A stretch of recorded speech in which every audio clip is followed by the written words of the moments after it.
Scarlett Grace with Rebel News. We are outside Center Point Mall at an intersection where Iranians are demonstrating.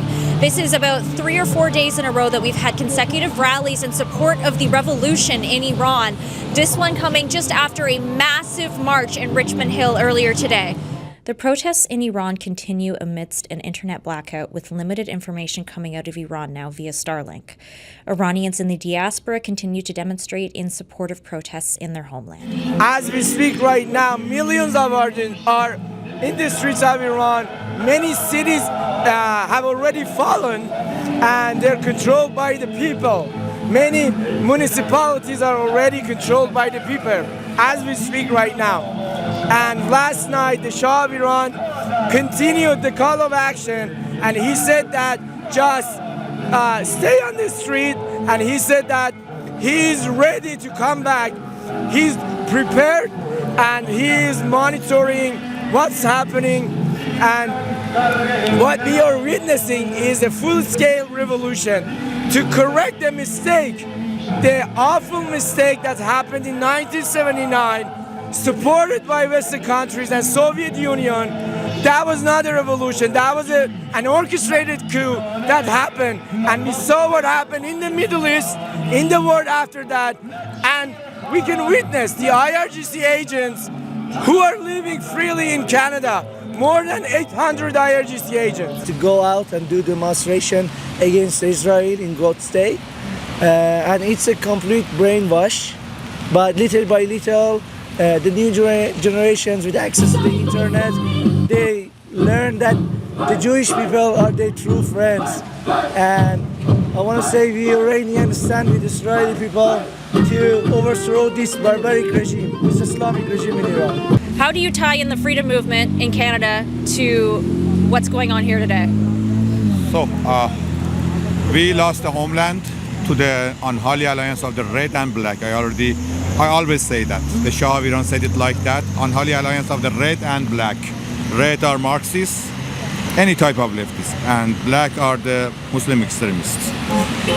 We are here. We know what's happening to Canada. First of all, I am fighting for my homeland, and second of all, as you said, I was in Freedom Rally for 3 years because I have to also fight for this country. You came to Canada 2 years ago? 3 years ago. 3 years ago. Why did you guys come to Canada? Because I was fighting in the street in Iran. So they come to our house, and so I had to escape. So The regime agents came to your house? yeah. And They come to my house, they got my father, they asked him, where's your son? So I was in the street, so my father just called me and said, you have to go. Then so you came with your mom and your siblings, or? No, I come alone, then I bring my mom, yeah. Wow. And bring from my mom Canada you continue the fight? Yeah. And right now we are bringing our king back, so we can go back to our country after 3 years, hopefully. The liberal government always followed an appeasement policy. So they've been in bed in mullahs in November 2019.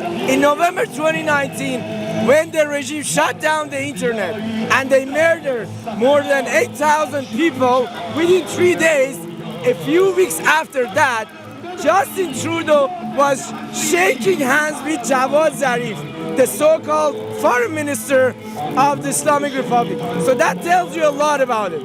And right now in Canada, the unholy alliance of the red and black, as the Shah of Iran called it, red meaning communism and black meaning Islamism.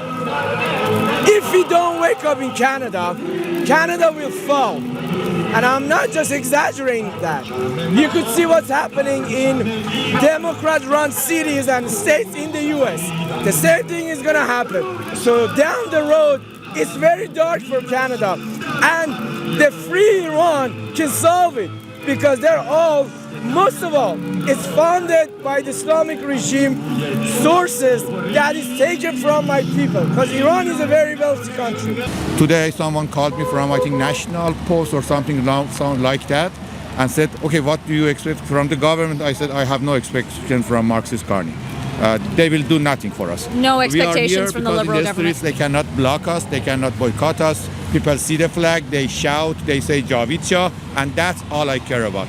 That's why we organize rallies in the streets, and we are always in the streets. Have they crossed your red line yet to trigger a response? Well, no, they're starting to, it looks like, and there seem to be some people killed that aren't supposed to be killed. These are violent, if you call them leaders, I don't know if they're leaders or just they rule through violence.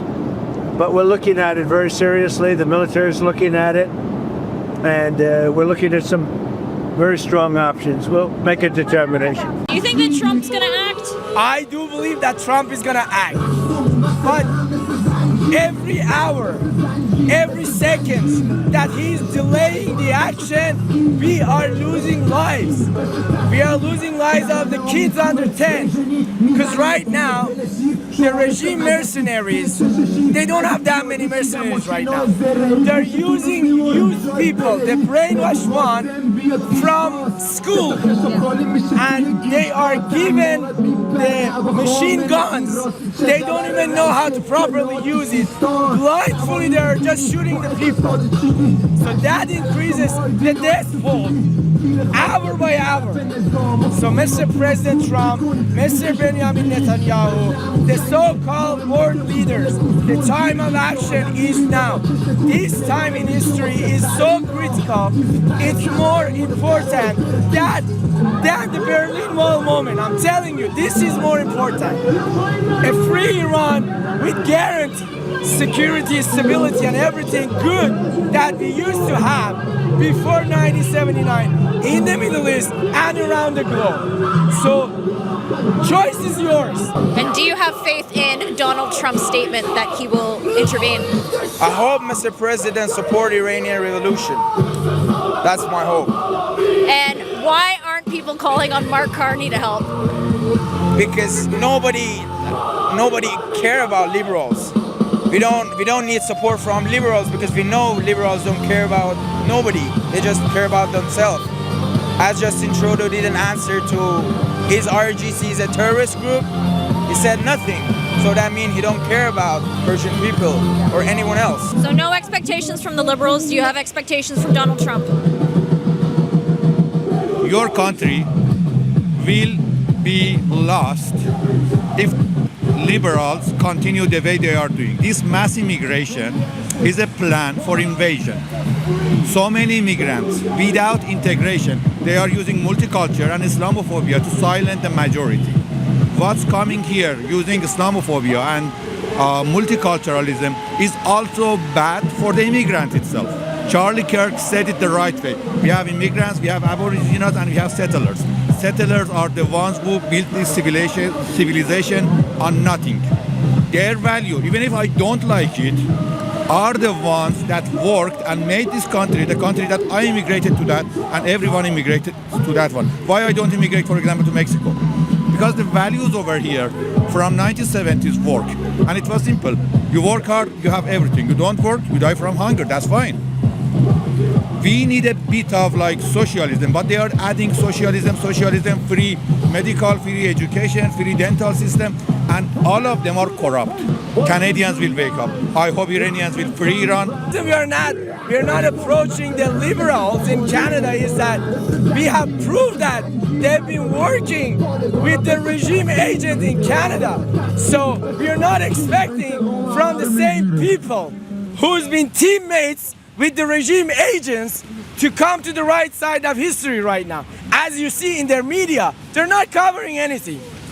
They're just turning blind eyes to the massacre happening in Iran right now. So that's why we're not expecting the partners in crime to help Iranian people. That's why nobody is addressing the Liberal Party of Canada. Great. So it's just true.